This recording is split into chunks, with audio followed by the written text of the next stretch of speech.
जी, अस्सलाम वालेकुम। होपफुली सबको आवाज़ आ रही होगी। हमने ये आइट्स का एक सेशन रखा है ताकि हम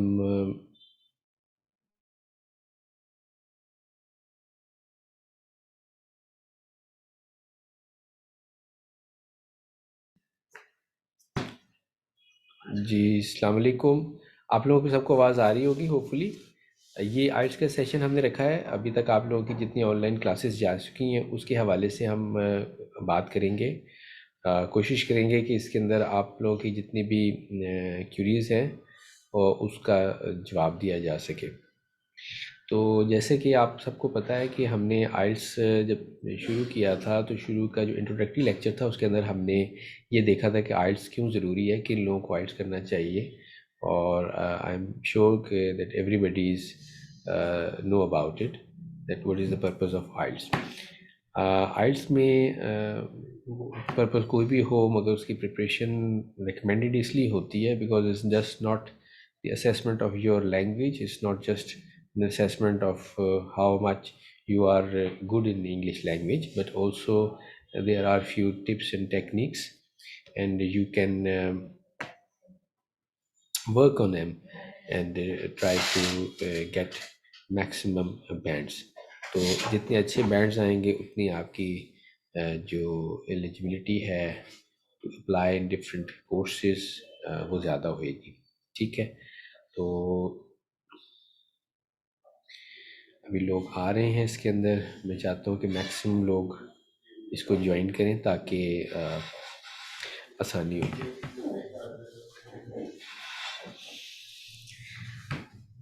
अच्छा जी, तो अब हमने ये देखा था कि बेसिकली दो हमारे पास स्ट्रीम्स होती हैं। एक जनरल ट्रेनिंग, होपफुली आप लोगों में से कुछ जनरल ट्रेनिंग के लोग होंगे जो इमिग्रेशन पे जाना चाह रहे होंगे, और बाज़ लोग जो हैं वो स्टूडेंट के ऊपर अप्लाई किया होगा तो वो एकेडमिक आइल्स को जो है वो देख रहे हैं और उसके ऊपर प्रैक्टिस कर रहे हैं।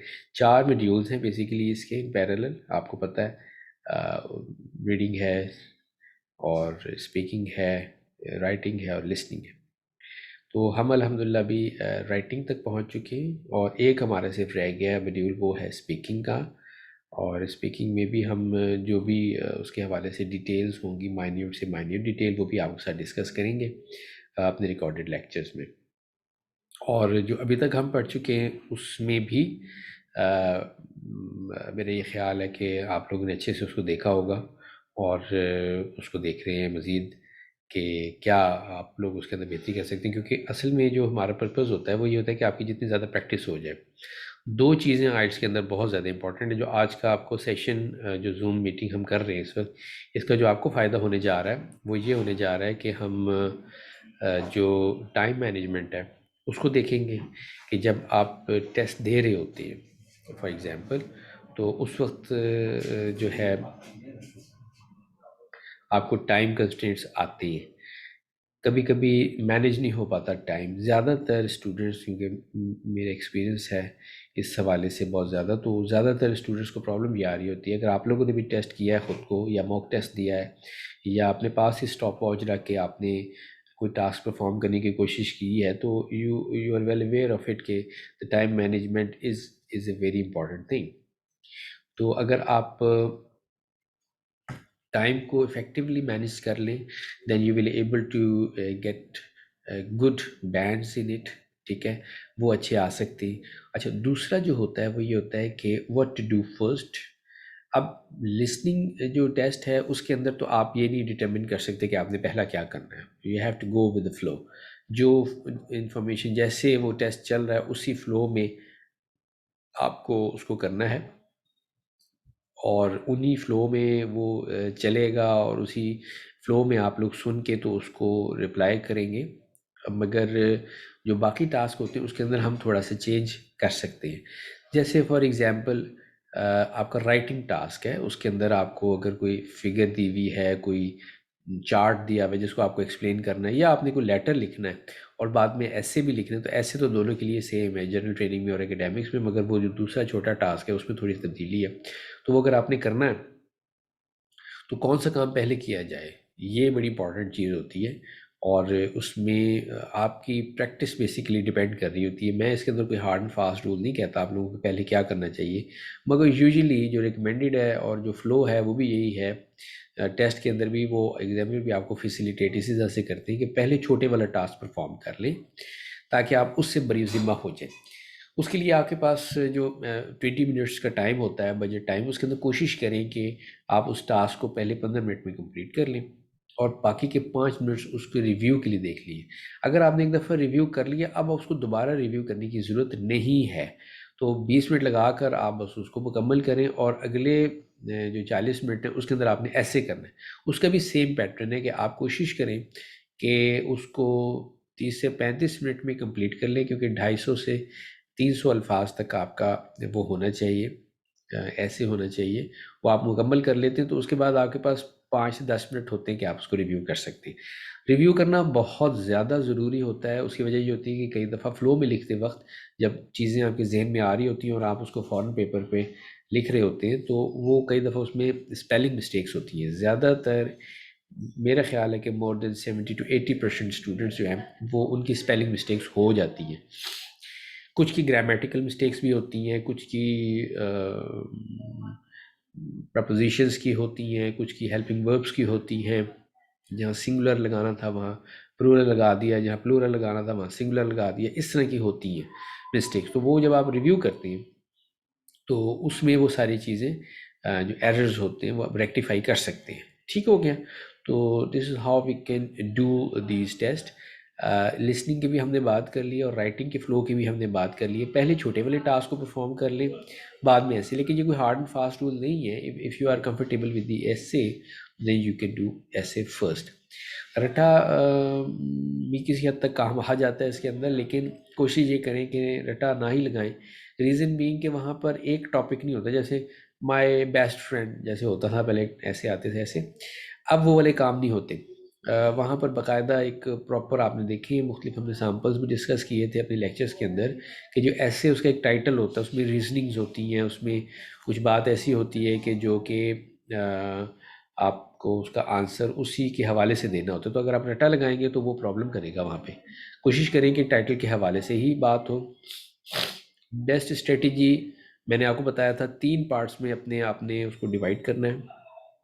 ये आपको अभी नेक्स्ट लेक्चर में मिल भी जाएगा कि आप उसको डिवाइड कर लें इनटू 3 पार्ट्स। फर्स्ट पार्ट जो है उसके अंदर आपने रिफ्रेस करना है जो भी टाइटल आपको दिया हुआ। पार्ट 2 मेन बॉडी ऑफ ऐसे होती है, उसके अंदर आपने ऐसे को पूरा एक्सप्लेन करना होता है। जो आपने उसके आर्गूमेंट हैं, उसके अगेंस्ट है, उसके फेवर में, वो सारे आपने। और जो आखिरी पैराग्राफ होता है वो कंक्लूसिव होता है, उसके अंदर आपने कंक्लूड करना होता है टोटल जो आपने बहस की हुई है उस ऐसे के अंदर। उसको आपने देखना होता है कि मैंने इसको कैसे सम अप करना है। वो 4 से 5 6 लाइनों के अंदर आपने उसको सम अप करना है। तो this is how you can do that work. अच्छा, ये तो हमने उसको अटेम्प्ट करने की बात कर ली। और टाइमिंग जो है वो लिसनिंग का तो कोई मसला नहीं है, राइटिंग की मैंने आपसे बात कर ली। अब आ जाए सबसे टेक्निकल और मुश्किल, और वो है आपका रीडिंग। रीडिंग मॉड्यूल जो है उसके अंदर आपको हम मैंने बताया था तकरीबन 11 से 12 किस्म के सवालात होते हैं मुख्तलिफ, जो कि वहाँ पूछे जाते हैं। एमसीक्यूज़ भी होते हैं और ओपन एंडेड भी होती हैं। ओपन एंडेड में आपको रिस्ट्रिक्ट किया जाता है। इसके अंदर जो टेक्निकल चीज़ें समझने वाली हुई है कि उसमें आपको रिस्ट्रिक्ट किया जाता है कि not more than 2 words, not more then 3 words. तो वो आप जो उसको आपने ज़रूर कंसिडर करना है। 3 लफ्ज़ नहीं लिखने। अगर वहाँ पे लिखा हुआ है नॉट मोर देन 2 वर्ड्स, तो बस 2 वर्ड्स में ही उस ब्लैंक को आपने फिल करना है with 2 words, not more than 2 words. और अगर आप वो करेंगे तो they will consider it as incorrect. ठीक है, तो वो आपके नंबर डिडक्ट कर लें। इसी तरह से जो एमसीक्यूज़ हैं उसमें भी आपने 2-4 चीज़ों को ज़रूर मद्देनज़र रखना है। भट्टी साहब, ये अपनी वीडियो में आपकी बंद कर रहा हूँ, सॉरी। उसकी रीज़न ये है कि फिर वो लोड बढ़ता है तो फिर डिस्टॉर्शन आएगी बाकी लोगों के लिए। अच्छा, तो अब जो हम लोगों ने एमसीक्यूज़ की टाइप्स पढ़ी हैं उसके अंदर आपको मैंने बताया ओपन एंडेड का मैंने आपको बता दिया। क्लोज एंडेड में तो आपके पास चॉइस मौजूद है। मैचिंग कॉलम्स के अंदर भी नंबर कटते हैं। वहाँ पे एक गलती का मतलब ये है कि आपने 2 गलतियाँ कर दी है बुनियादी तौर पे। और जहाँ पर आपने वो देना होता है नॉट गिवन और फॉल्स, वो उधर भी लोग अक्सर गलती करते हैं। ये हमने लेक्चर में भी डिस्कस किया था। ये वो कॉमन मिस्टेक्स हैं जिनके ऊपर अगर आप इनको आप पकड़ लें और इनको आप सही कर लें तो आपके बैंड्स 6 अगर आ रहे हैं तो 7 आ जाएंगे, अगर 7 आ रहे हैं तो 8 आ जाएंगे। सिर्फ और सिर्फ ये चंद चीज़ें जो मैंने आपको बताई हैं, इनको अगर आप कंसिडर कर लेते हैं तो फिर हम इस काम को आसानी पूरा कर लेंगे और हमारे बैंड्स भी अच्छे आ जाएंगे। ठीक हो गया। अभी जो हमारे स्पीकिंग एक मॉड्यूल रहता है उसके भी लेक्चर्स आपको मिलने वाले, उसके अंदर भी हम जो टेक्निक्स डिस्कस करेंगे उसके लिए फिर हम by the end of the course एक और सेशन भी रख लेंगे जूम का, और उसके अंदर आप लोगों की क्यूरीज लेकर बेहतर अंदाज में गाइड कर सकूँगा मैं आपको। ठीक है। अभी जिन लोगों ने, अब मैं आपको कुछ एडवाइस करना चाहूँगा, जिन लोगों ने अभी आइल्स की डेट नहीं ली उनको क्या करना चाहिए। सबसे पहले अपनी रीडिंग हैबिट्स को बढ़ाएं, अच्छा पढ़ें। नंबर 2, अच्छा सुने। बीबीसी को सुने आप, सीएनएन नहीं सुनना, मूवीज़ नहीं देखनी। बीबीसी चैनल लगाइए न्यूज़ का और उसको सुने। कोशिश करें उसकी मीनिंग्स को समझें जो वो लोग कह रहे हैं। वहाँ पे ज़्यादातर एब्रीविएशंस यूज़ हो रही होती हैं तो फॉरगेट अबाउट द एब्रीविएशंस। वो this is not our part of you know the concern. अभी हमने सिर्फ और सिर्फ ये सोचना है कि वो जो जैसे वो इन्फॉर्मेशन डिलीवर कर रहे हैं क्या वो आपको समझ में आ रही है, because their accent is British. So you should understand it because in your test they will also use the same accent. ठीक है। अच्छा, फिल्में देखने से मना क्यों कर रहा हूँ, इसलिए क्योंकि फिल्में ज़्यादातर हॉलीवुड में बनती हैं और हॉलीवुड अमेरिका है। अमेरिकन एक्सेंट में और ब्रिटिश एक्सेंट में बहुत ज़्यादा फ़र्क है, तो इस वजह से मैंने आपको रोका है कि वो नहीं देखनी है आपने। आपने बीबीसी सुनना है, ब्रिटिश ब्रॉडकास्टिंग सिस्टम जो है ना, वो उसके ऊपर आपने जाकर ये देखना है। ठीक हो गया। और अच्छा पढ़ना है, डॉन न्यूज़ पढ़ लें, आप न्यूज़ पढ़ लें और अच्छे जो आर्टिकल्स हैं वो पढ़ सकते हैं। गूगल के ऊपर जो चीज़ें मौजूद हैं, गूगल के ऊपर जो चीज़ें मौजूद हैं मोस्टली उसमें से अच्छी नहीं भी हैं, क्वालिटी इतनी अच्छी इंग्लिश की नहीं होती। तो कोशिश करें कि कुछ जर्नल्स पढ़ लें, बुक्स अगर अच्छे ऑथर की लिखी हुई है मुझसे डिस्कस कर सकते हैं आप।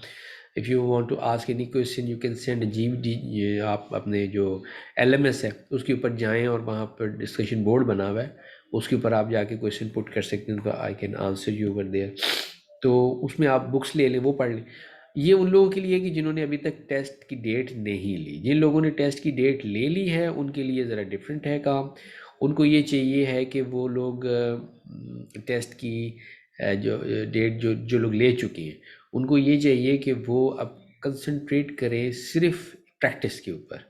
अब नए वर्ड्स सीखने की ज़रूरत नहीं है, अपनी वोकेबलरी आप नहीं बढ़ा सकते इतने छोटे से टाइम के अंदर, क्योंकि अब आपको पता है कि आजकल डेट्स भी जल्दी मिल जाती है, कोई ऐसा मसला नहीं है। कंप्यूटर बेस्ड आइल्स टेस्ट शुरू हो चुका है और उसमें ये है कि मैनुअली आपको टेस्ट देने की ज़रूरत नहीं है, you can do on on computer. So अब now the availability of the test dates is more convenient as compare to past. पहले ऐसा नहीं होता था, पहले जो होती थी डेट वो ज़रा मुश्किल से मिला करती थी, सीटें कम होती थी, कंपटीशन ज़्यादा होता था, लोग बहुत ज़्यादा टेस्ट देने वाले होते थे। अब ये जब से कंप्यूटर बेस शुरू हुआ है तो उसकी वजह से आपकी अवेलेबिलिटी बढ़ गई है। तो अब आप ये देखें कि आपके पास टाइम कितना है। अगर आपके पास 1-1.5 महीना है तो जस्ट कंसंट्रेट करें अपनी प्रैक्टिस के ऊपर, जितनी ज़्यादा आप प्रैक्टिस कर सकें उतना अच्छा है। ठीक है जी।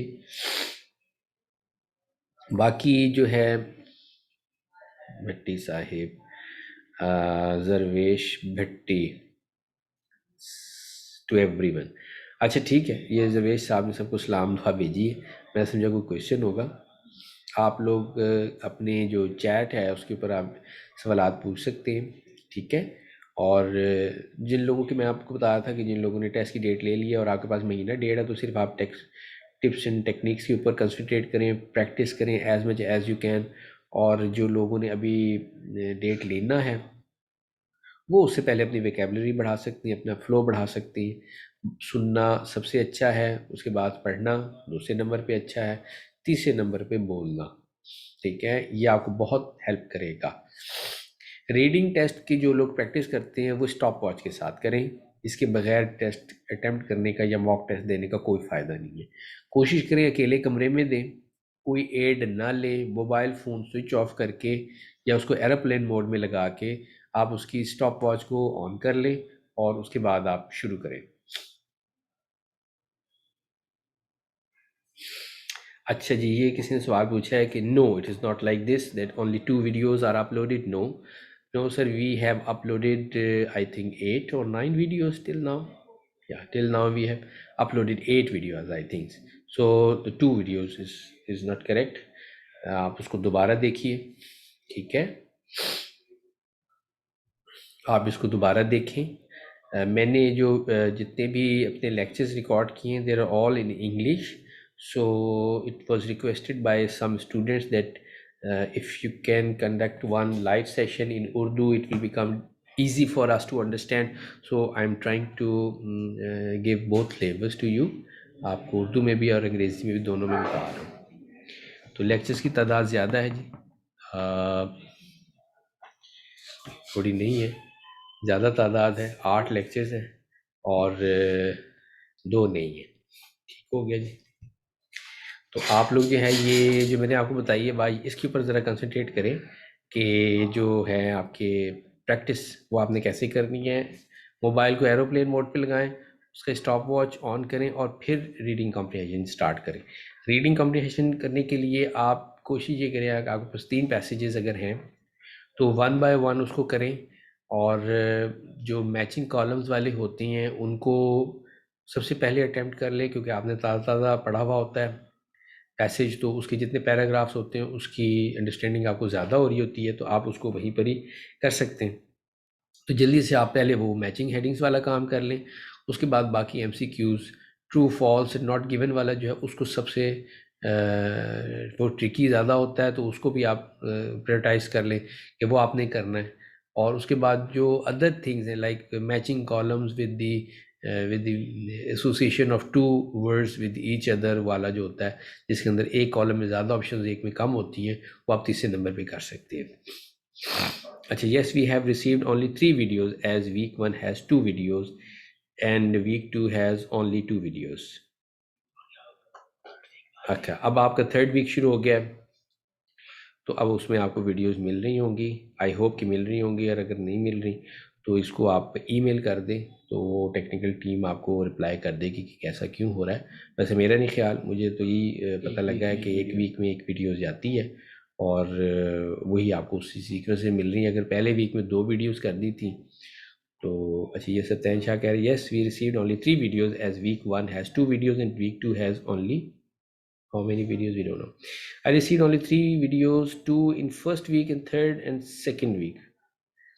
So we have only 3 videos on it. Okay. आप लोगों का बैच मेरे ख्याल ये 4th बैच है। अच्छा, 4th बैच के तो वीक्स ही अभी 2 हुए ना, तो बस ठीक है, आपको कम मिल रही होंगी। मैं समझा ये बैच 3 है। बैच 3 को जो है वो तो 8 वीक्स उनको तो हो चुके हैं, उनकी 8-9 वीडियोस जा चुकी हैं। बैच 4 जो है, यस बैच 4 आयशा, बैच 4 में तो ज़ाहिर है अभी वीक्स ही 3 हुए, तो आप लोगों को 3 वीडियोस ही मिली होंगी। ठीक है, तो आप लोग जो बैच 4 वाले लोग हैं उनको अपने वीक्स के हिसाब से मिल रही हैं और बैच 3 वालों को उनके वीक के हिसाब से मिल रही हैं। तो मेरा नहीं ख्याल कि इसमें कोई हाँ डिस्क्रिपेंसी नहीं है जी। 1 इन वीक 2, हाँ मकबूल, अभी आपको पता लग गया। ठीक है आयशा, क्लियर हो गया। चलें, दैट्स वेरी गुड। आप लोग इनको अच्छे से देखें और कोशिश करें कि प्रैक्टिस करें। हम प्रैक्टिस सेशंस करने के लिए भी आपको मटेरियल प्रोवाइड कर देंगे आपके लर्निंग मैनेजमेंट सिस्टम के ऊपर। आपको जो है ये प्रैक्टिस मटेरियल भी मिल जाएगा कुछ दिनों में, तो आप लोग उसको प्रैक्टिस कर सकते हैं। और प्रैक्टिस करने की तरीका मैंने आपको वही बताया है। दूसरे नंबर पे जो राइटिंग टेस्ट करना है, जब आपने उसकी प्रैक्टिस करनी है तो लाइन वाला पेज यूज़ करना है, जो लाइनें जिस पे लगी हुई होती है, ठीक है। और उसको उसके ऊपर आपने टेस्ट देना है, ठीक है। अब आपकी हैंड राइटिंग पे डिपेंड करता है कि एक लाइन में आप कितने वर्ड्स लिखते हैं। ऑन एन एवरेज आप निकाल लें, इसके लिए कोई हार्ड एंड फास्ट रूल नहीं है कि 250 वर्ड्स का आया तो 250 ही हो, नहीं। हार्ड फास्ट रूल नहीं है उसमें। ये हो सकता है कि आप अगर फॉर एग्ज़ाम्पल कुछ लोग 10 वर्ड्स लिखते हैं, कुछ लोग 5 वर्ड लिखते हैं, तो multiply the average number of words per line with the number of lines, so you will have an idea that how many words actually you have written. ज़्यादा लिखने से ज़्यादा नंबर नहीं मिलेंगे, ये आपको पता है कि हम लोगों की वो स्कूलिंग में ये प्रैक्टिस रही है कि हम कहते थे ये शीटें ज़्यादा लगाएंगे तो ज़्यादा नंबर मिलेंगे। यहाँ पे उल्टा हिसाब है। यहाँ 250 वर्ड से ज़्यादा जितना ऊपर चलते चले जाएंगे उतना काम ख़राब होता चला जाएगा, क्योंकि आप ज़्यादा मिस्टेक्स करेंगे और उन्होंने सिर्फ मिस्टेक्स की बेस के ऊपर आपका बैंड कम करना शुरू कर देना है। तो अगर वो 250 अल्फाज कह रहे हैं तो आप कोशिश करें कि 260 70 80 पे जाकर उसको लॉक कर दें, उससे ज़्यादा ना लिखें। कंक्लूड कर दें जल्दी से और नंबर ऑफ़ लाइंस को कंसिडर करें, उसी के ऊपर प्रैक्टिस भी करें और स्टॉप वॉच लगा के करें।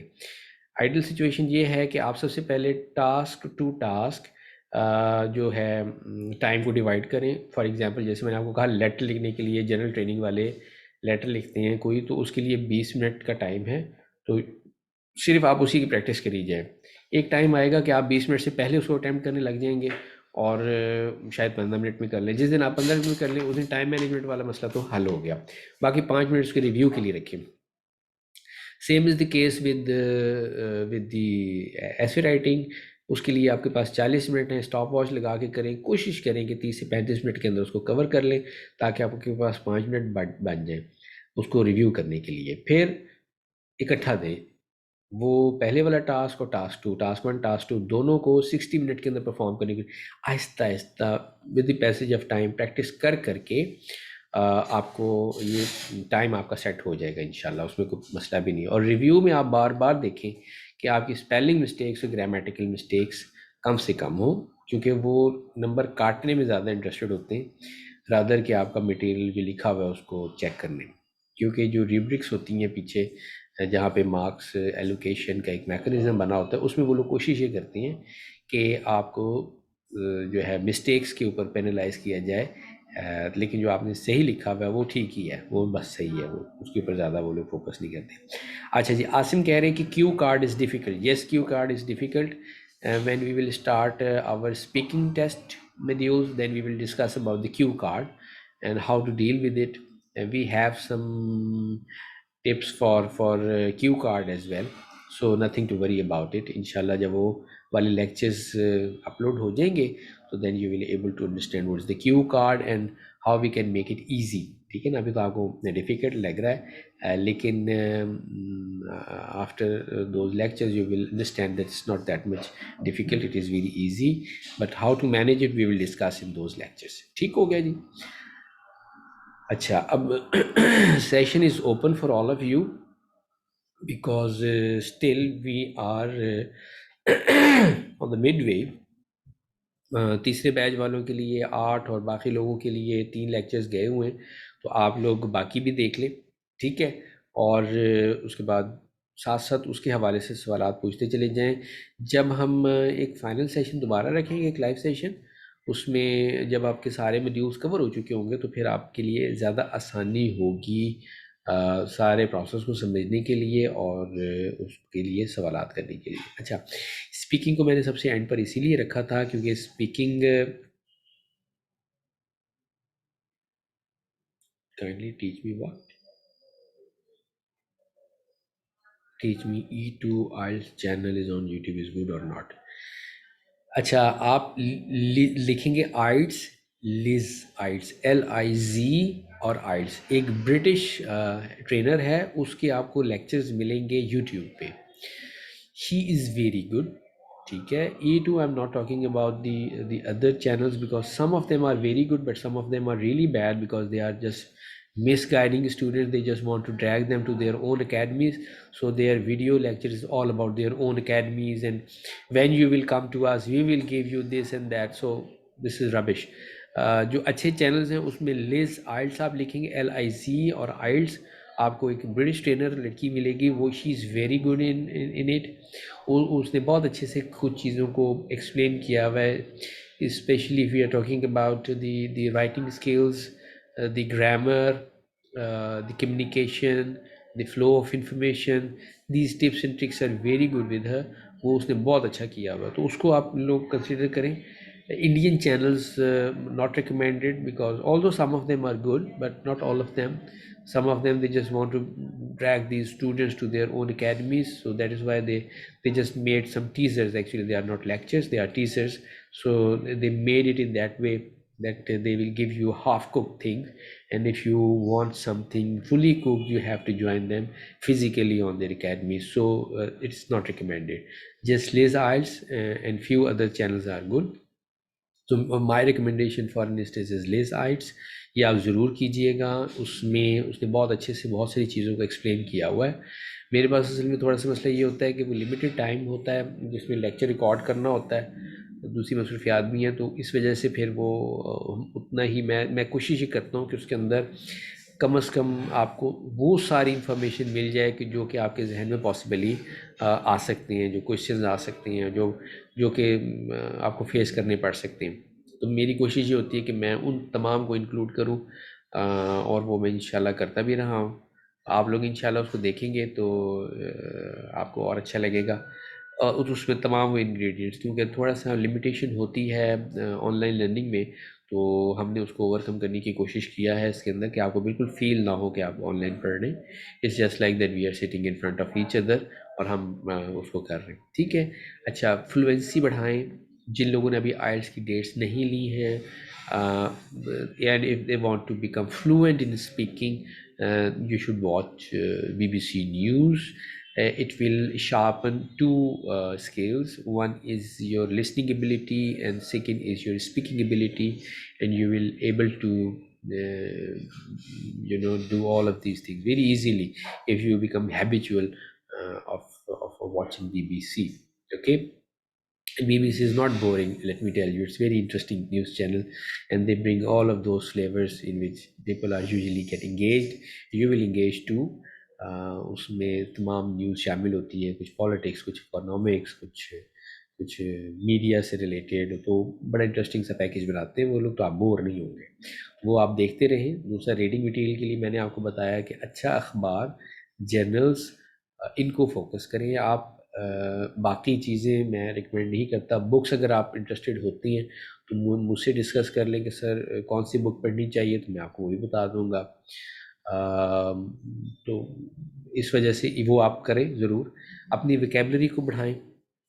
वोकेबलरी आप लोगों की जितनी बेहतर होगी, जितनी रेंज ऑफ वर्ड्स आपके पास ज़्यादा होंगे, जितनी वैरायटी आपके पास होगी इन योर एक्सप्रेशंस, उतना ज़्यादा अच्छा होता चला जाएगा, ठीक है। तो आपने कोशिश ये करनी है कि अपनी जो रेंज ऑफ वर्ड्स है उसको बढ़ाएं, वैरायटी ऑफ वर्ड्स को बढ़ाएं।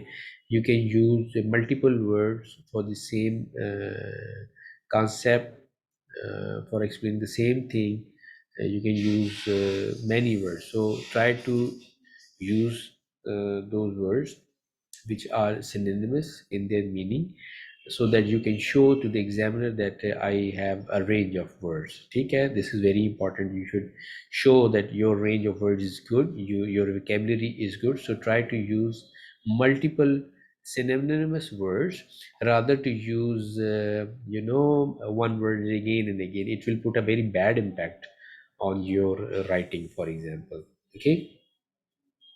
Asim is saying that Cambridge, yes, Cambridge book of IELTS is recommended because it's very good stuff, and we will try to upload it on LMS so that for practice purpose, it is publicly available. If you want to download, you can just search it on Google and you will find a free package of Cambridge.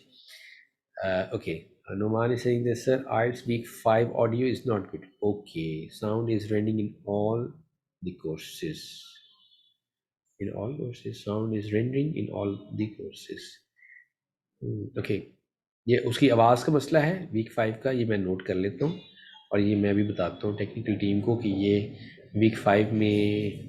हाँ, मकबूल, you can contact me through email, or you can contact me on learning management system, where you have an opportunity to ask a question on discussion boards. वहाँ पे moderate discussion board के लिए एक मौजूद है, आप उसके ऊपर जो है सवाल डाल सकते हैं और मैं उसका आंसर कर दिया करूँगा, ठीक है।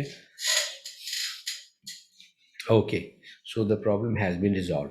अब आप लोगों को मैं जो बात कर रहा था वो ये था कि आप अपने उसके ऊपर काम करें, थोड़ा सा वोकेबलरी के ऊपर वोकेबलरी बढ़ाएं, और कंपोजिशन जो आप बनाते हैं उसकी सेंटेंस की वो अच्छी होनी चाहिए।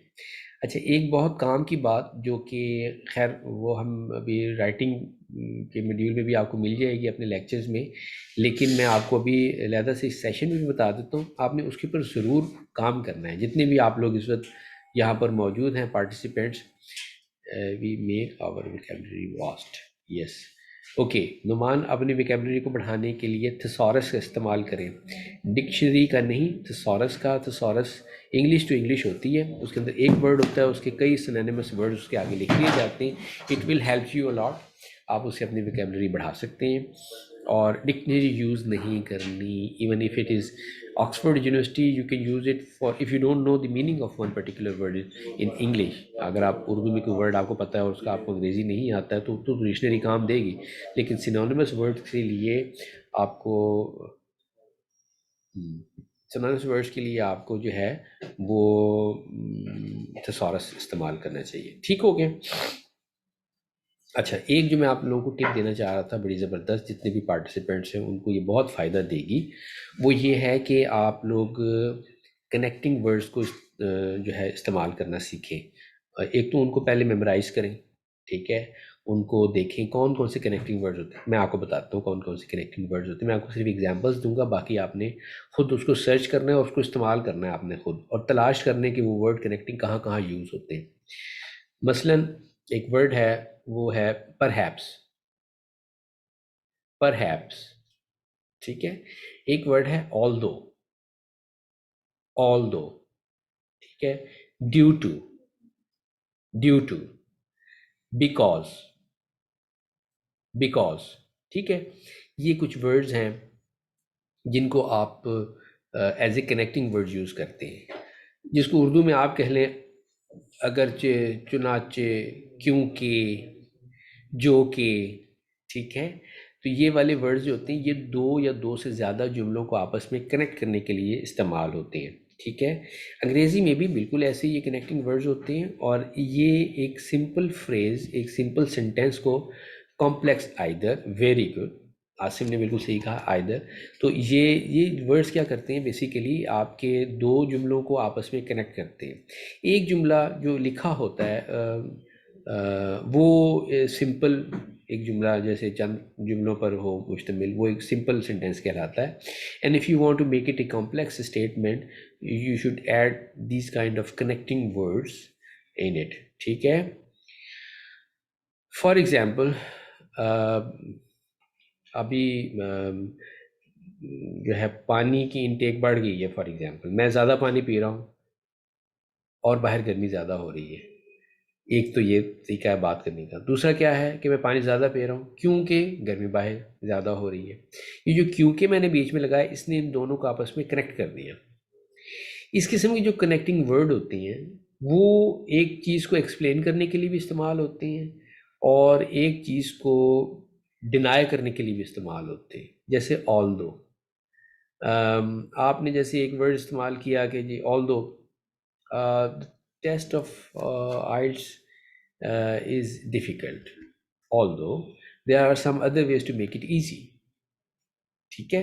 अब although ने क्या किया, उन दोनों को आपस में कनेक्ट कर दिया। बिकॉज भी यही करता है, वो कनेक्ट कर देता है। ड्यू टू भी कनेक्ट कर रहा है, उसकी रीज़न बता रहा है आपको, ठीक है। तो इस तरह के वर्ड्स ज़्यादा इस्तेमाल करने से आपका एक्सप्रेशन बहुत अच्छा हो जाता है। जो स्टेटमेंट होती है वो आपकी सिंपल से कॉम्प्लेक्स की तरफ चली जाती है और आपके बैंड्स बहुत ज़्यादा बढ़ जाते हैं। तो ये एक टिप है मेरी तरफ से कि आप इस किस्म के कनेक्टिंग, आप गूगल पे भी लिखें connecting words and you will find number of words कि जिनको आप अपनी टेस्ट के अंदर इस्तेमाल कर सकते हैं। Since, Sania, you are absolutely right. Since भी उसके ज़रा सिंस जहाँ पे आपको पर्टिकुलरली किसी डेट या टाइम के बारे में पता हो तो वहाँ पे आप सिंस यूज़ करते हैं, और जहाँ पर एक अंदाज़ा आप बता रहे हो वहाँ पे आप फॉर यूज़ करते हैं, ठीक है। ये आपने जहन में रखना है डिफरेंस। तो सिंस 1947 फॉर एन इंस्टेंस, यहाँ में पाकिस्तान से लेकर अब तक, तो हम क्या कहेंगे, सिंस 11 बजे से, since 1947, but he is an experience man, he is working for over 10 years। अब यहाँ पर क्योंकि पर्टिकुलर नहीं था तो हमने सिंस के बजाय फॉर यूज़ किया। तो इस तरह से आप इस तरह की चीज़ों को बीच में इस्तेमाल करके एक कनेक्टिंग वर्ड्स के साथ अपनी सिंपल स्टेटमेंट, सिंपल फ्रेजेस को आप कॉम्प्लेक्स बना सकते हैं। ठीक है, ओके, हाँ, ठीक हो गया जी। तो हम उसको कॉम्प्लेक्स जब बनाएंगे तो इट विल रेट मोर, वो उसका जो रेट है ना जी, वो बढ़ जाएगा, उसकी वेटेज बढ़ जाएगी और आपको फ़ौरन उसका जो है रिस्पॉन्स भी मिलेगा। ठीक हो गया। ये चीज़ें इसलिए मैं आपको बता रहा हूँ क्योंकि ये होपफुली हो सकता है कि आपको बाकी जगहों पे ये चीज़ें ना मिलें। ठीक है, तो इधर जो है वो आपको मैंने बताने का मकसद ये है ताकि आप अपनी इसके ऊपर प्रैक्टिस ज़रूर करें। ठीक हो गया जी। और अगर किसी का कोई सवाल है तो वो मुझे बताएं जी। मेरे पास इस वक्त आपको लोगों की चैट विजिबल है।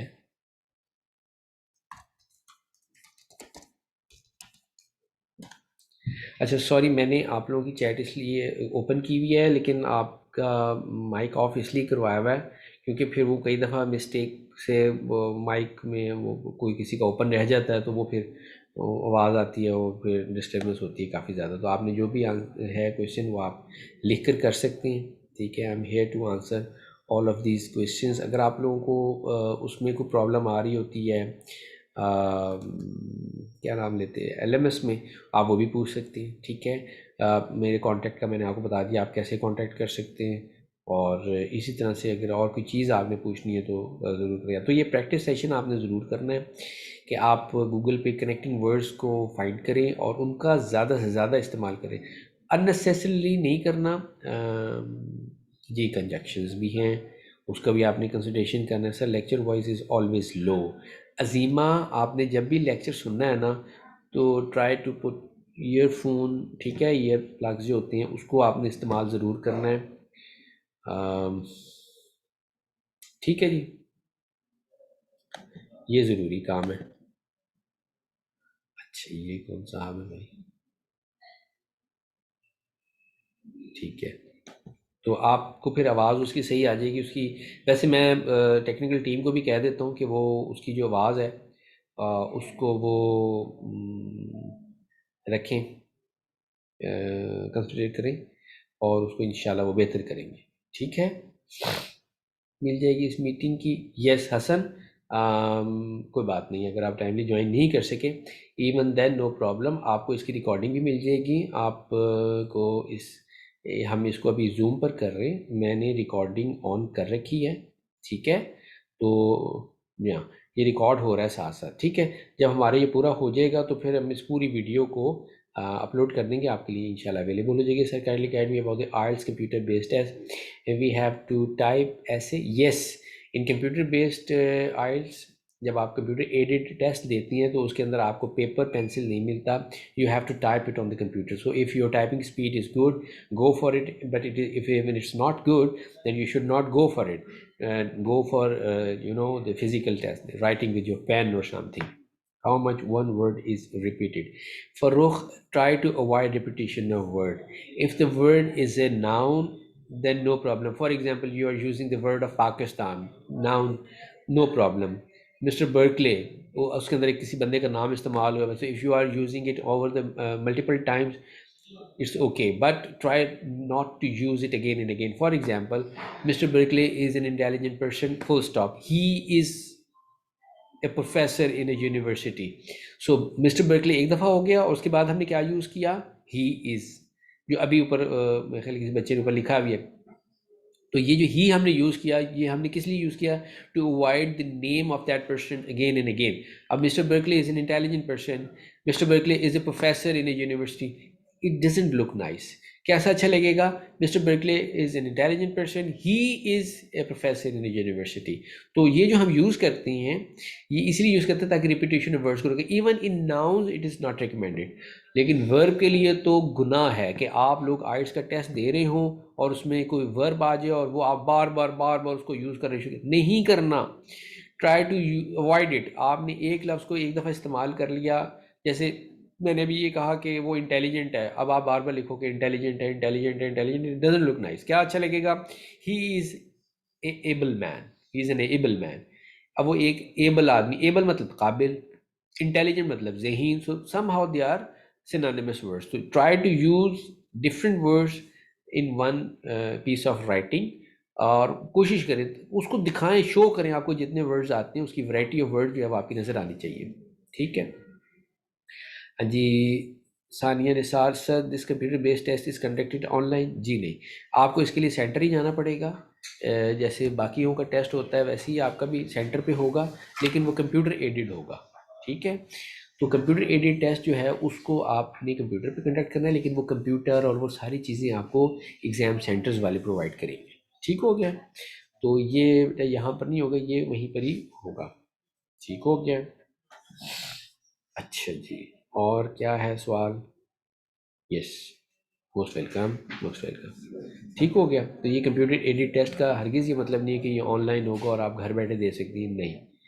या आपको सेंटर पे जाकर देना होता है, मगर कंप्यूटर पे देना होता है। अब एक टास्क है आपका, जैसे हम लोग एमसीक्यूज़ करते हैं ना, मैचिंग कॉलम्स करते हैं, उसमें ये सारा काम आपका कंप्यूटर पे करना होगा आपको।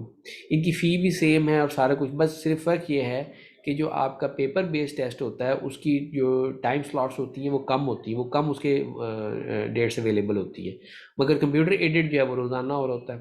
तो इसलिए वो जल्दी अगर किसी को इमरजेंसी है तो वो उसको उसमें जाकर वो ज्वाइन कर सकता है, और वो कंप्यूटर एडेड में चला जाए। लेकिन कंप्यूटर एडेड में एक तो ये है कि आप उसको मिटा के ठीक नहीं कर सकते, once it go it go, ठीक है, इट विल गो, वो रुकेगा नहीं। वो जैसे आपने फॉर एग्जांपल लिखा और टाइप करके आपने उसको सेव कर लिया, तो उसके बाद उस जब तक उसका टाइम है उसको रिव्यू आप कर सकते हैं, मगर एक दफ़ा अगर वो गया तो चला जाएगा। जबकि जब फिज़िकल टेस्ट आप देते हैं तो उसके अंदर आपके पास ये ऑप्शन होती है कि अगर आप लेड पेंसिल यूज़ कर रहे हैं तो यूज़ इरेज़र, और उससे आप उस गलती को ठीक कर सकते हैं। एक रिकमेंडेशन और ये भी है, मेरी सजेशन है कि आप लोग जब राइटिंग टेस्ट दें तो आप लेड पेंसिल के साथ दें, और लेड पेंसिल से ही सारा टेस्ट, जितने आपने अपने आंसर्स आपकी आंसर शीट के ऊपर ट्रांसफ़र करने हैं वो भी आप लेड पेंसिल के साथ करें। उसके लिए आपने बिल्कुल भी अ, दूसरा पेन यूज़ नहीं करना, क्योंकि कटिंग इज़ नॉट अलाउड, वो आपके सारे नंबर कट जाएंगे। लेड पेंसिल का इस्तेमाल करें to to answer and to shift your replies to the answer sheet. और उसके बाद जो आप राइटिंग टेस्ट देंगे उसके अंदर भी आपने लेड पेंसिल इस्तेमाल करनी है, कि अगर आप रिव्यू के दौरान में देखें कि आपसे कोई गलती हो गई तो आप उसको उसी वक्त रब करके इरेज करके आप उसको ठीक कर सकते हैं। ठीक है। तो ये उसका फ़ायदा होता है, कंप्यूटर बेस में ये फ़ायदा नहीं होता। अब एमसीक्यूज़ अगर आपको कंप्यूटर बेस में आते हैं, आपने एक आंसर को सिलेक्ट किया, उसके बाद नेक्स्ट पे आप चले गए तो वो गया, अब आप उसको दोबारा से रिव्यू करके ठीक नहीं कर सकते। सो ये थोड़ा सा डिफरेंस है कंप्यूटर एडेड टेस्ट में और जो दूसरा टेस्ट होता है उसमें। ठीक हो गया?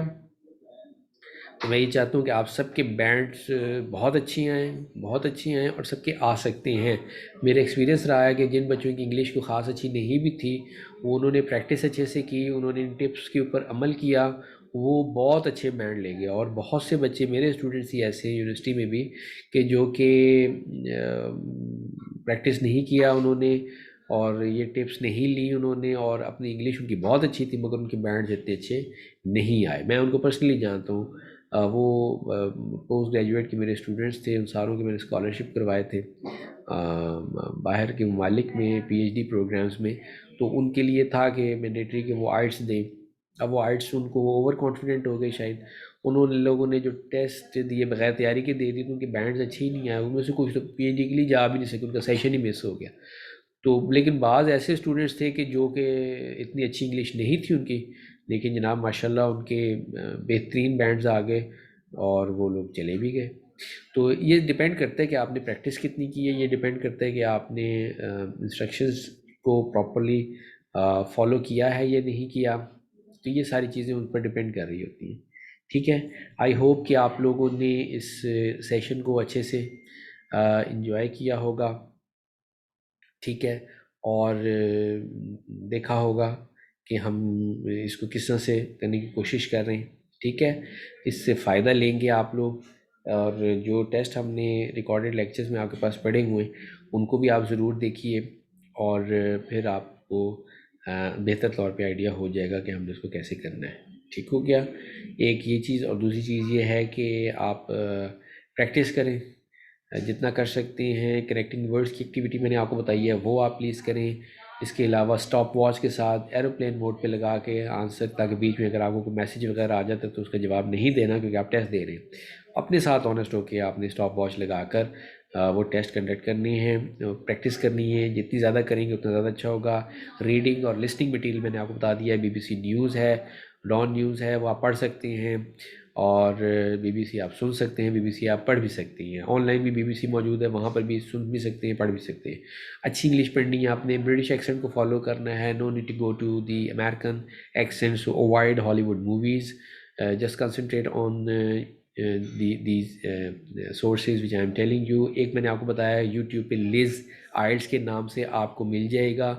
वो बहुत अच्छा चैनल है। वो एक ट्रेनर है, फीमेल है, उसने बहुत अच्छे से ये सारे सेशंस करवाए हुए हैं, बहुत अच्छे से गाइड भी किया।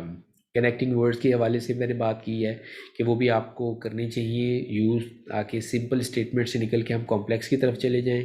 कॉम्प्लेक्स स्टेटमेंट ज़्यादा यूज़ करेंगे तो उसके नंबर ज़्यादा होंगे, मगर अननेसेसरली नहीं। जहाँ पर ज़रूरत हो वहाँ पर। ये ना हो कि बिला वजह एक जुमले को इतना लंबा करी जाएँ कि वो 5 से 7 लाइनें में पहुँच जाए, वो भी बड़ा बुरा लगता है। तो बिल्कुल एक अच्छा, जैसे एक क्वालिटी का काम लिखा जाता है वैसे आप लिखें। कनेक्टिंग वर्ड्स को यूज़ करें, it will become very good for you. अच्छा जी, काइंडली बुक नेम। अच्छा हाँ, बुक नेम आपका इंटरेस्ट जिसमें है फ़ारूक, वो मुझे बताएं, मैं आपको बुक बताता हूँ कि आपको कौन सी बुक इस्तेमाल करनी चाहिए। वो आपको फ़ायदा देगी अंग्रेज़ी ज़बान में। एक बुक का आप नाम लिखिए, मैं बल्कि आपको लिख कर देता हूँ ताकि सारे बच्चों को वो पता लग जाए। वो है जनाब क्लैश ऑफ सिविलाइजेशंस। ठीक है, ये बुक है, आपको शायद ऑनलाइन पीडीएफ में भी मिल जाएगी, और वैसे भी आपको बुक स्टोर से मिल जाएगी। Clash of civilization it's a very very good book in a sense कि एक तो हिस्टोरिकली इसके अंदर बहुत सारी चीज़ें अच्छे से एक्सप्लेन की गई हैं। इसके अलावा जो जो था, इसके अंदर जो लैंग्वेज इस्तेमाल हुई है वो बहुत अच्छी हुई है। कॉलिंस की बुक है 7 हैबिट्स ऑफ सक्सेसफुल पीपल, लेकिन वो मैं इसलिए सजेस्ट नहीं करता क्योंकि वो उसके अंदर क्वालिटी ऑफ जो लैंग्वेज है वो is not up to the mark. ठीक है, वो इतनी अच्छी नहीं है। तो बाकी जो क्लैश ऑफ सिविलाइजेशन है, ये बड़ी ही अच्छी किताबों में शुमार होती है और बहुत अच्छी किताब भी है। इसकी लैंग्वेज भी बहुत अच्छी, कॉन्सेप्ट भी बहुत अच्छा है। ठीक हो गया। आई होप कि आप लोग इसको ज़रूर देखेंगे, फॉलो करेंगे और पढ़ेंगे। किताब आजकल लोग कहते हैं जी इरेलीवेंट है, मैं कहता हूँ नहीं, ये गलत बात है। ऐसे नहीं होता। किताब किताब होती है और इसकी अहमियत कभी भी कम नहीं होती। ठीक है, तो लिहाजा इस बात को तो हम बिल्कुल छोड़ ही दें ना कि जी किताब हमने क्या करनी है इस्तेमाल करके, नहीं। किताब की इम्पोर्टेंस कल भी थी, आज भी है, और किताब विल रिमेन इम्पोर्टेंट। ठीक हो गया जी।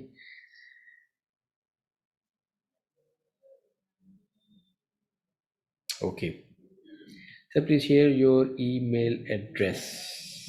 ओके, ईमेल एड्रेस मेरा, लेकिन पता मैं उसका फ्रीक्वेंटली आंसर आपको दे नहीं सकूँगा। लेकिन अगर आप लोग मुझसे सवाल कर लें ना एलएमएस के ऊपर, लर्निंग मैनेजमेंट सिस्टम के ऊपर, then will become more convenient for me, because मैं मुख्तलिफ यूनिवर्सिटी से एसोसिएटेड हूँ। पढ़ने पढ़ाने का सिलसिला चलता रहता है, मेरे पास टाइम कम ही मैनेज होता है। तो अगर आप उस पर करेंगे, उससे ये होगा कि मुझे एक टीचर असिस्टेंट हैं, वो ये सारे सवालात को जमा करके मुझे भेज देते हैं और मैं फिर उसका जवाब उनको दे देता हूँ। तो वो अपनी अपने उस खानों में जाकर उसको वो पोस्ट कर देती हैं, तो वो काम ज़रा तेज़ हो जाएगा। ठीक है, ईमेल एड्रेस जो है वो मैं कोशिश करता हूँ कि आप लोगों के लिए एक अलहदा से ईमेल एड्रेस बना के तो मैं उसके ऊपर अपलोड करवा दूँ और आप लोग वहाँ से उसको एक्सेस कर लें। ठीक हो गया नजीब। मैं कुछ अभी कहता हूँ इन लोगों से कि मेरा एक ईमेल एड्रेस बना करना, ख़ास तौर पे जो इसका हो, ताकि उसको फिर फ्रिक्वेंटली चेक भी तो किया जा सके ना। आपको आंसर भी करने हैं तो वो ज़ाहिर है फिर उसको चेक करेंगे तो हम आंसर देंगे ना, तो वो भी हम कर सकें। तो इसलिए बेहतर ये है कि हम एक ख़ास जो है ईमेल वो बना लेते सिर्फ आपके लिए, ताकि आप लोग उसके ऊपर अपनी क्यूरीज जो हैं वो सेंड कर सकें। ठीक हो गया। इसके अलावा आप लोगों को गाइडेंस चाहिए हो इस हवाले से कि हमने एडमिशन लेना है कहीं, या ओवरसीज़ हम कहीं जॉब करने जाना चाहती हैं, तो मैं हमेशा मौजूद हूँ। आप लोग उस हवाले से जो भी गाइडेंस आपको चाहिए हो वो मुझे बताइए, मैं इंशाल्लाह आपको उसमें भी हेल्प कर दूँगा। जॉब आपको पाकिस्तान से बाहर चाहिए, उसमें भी हेल्प कर दूँगा। अगर आप लोगों ने पढ़ने जाना है, आपको समझ नहीं आ रही कि किस मुल्क में जाना चाहिए, किस यूनिवर्सिटी में जाना चाहिए, कौन सी यूनिवर्सिटी अच्छी है, जहाँ पर फ़ीस भी कम हो और उसकी क्वालिटी ऑफ एजुकेशन अच्छी हो, स्कॉलरशिप के ऑप्शंस हो, तो मैं अल्हम्दुलिल्लाह सारे अक्सर जगहों पे मुल्कों में होकर आया हूँ, काफ़ी दुनिया देखी हुई है, तो मैं आपको बेहतर अंदाज में गाइड कर सकता हूँ। तो वो आप मुझसे बिल्कुल पूछ सकती हैं, मैं आपको उस हवाले से भी गाइड कर दूँगा।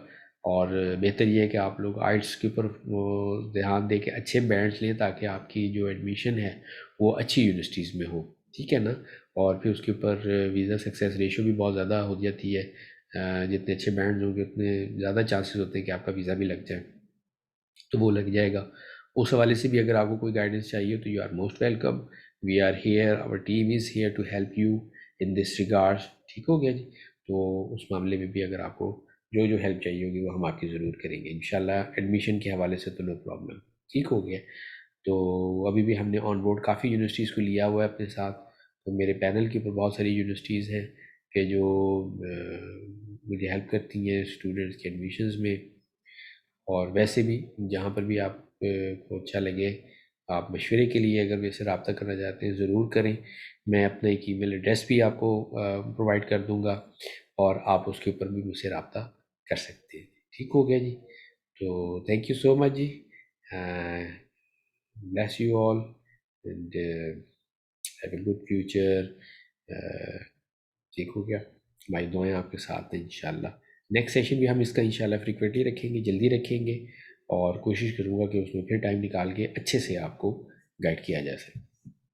अच्छा, सानिया निसार क्या कहती हैं, sir I want to go to Germany for my masters but I didn't find any university in Germany for digital marketing yet, can you please guide me? Yes, I can guide you. There are so many websites available over there.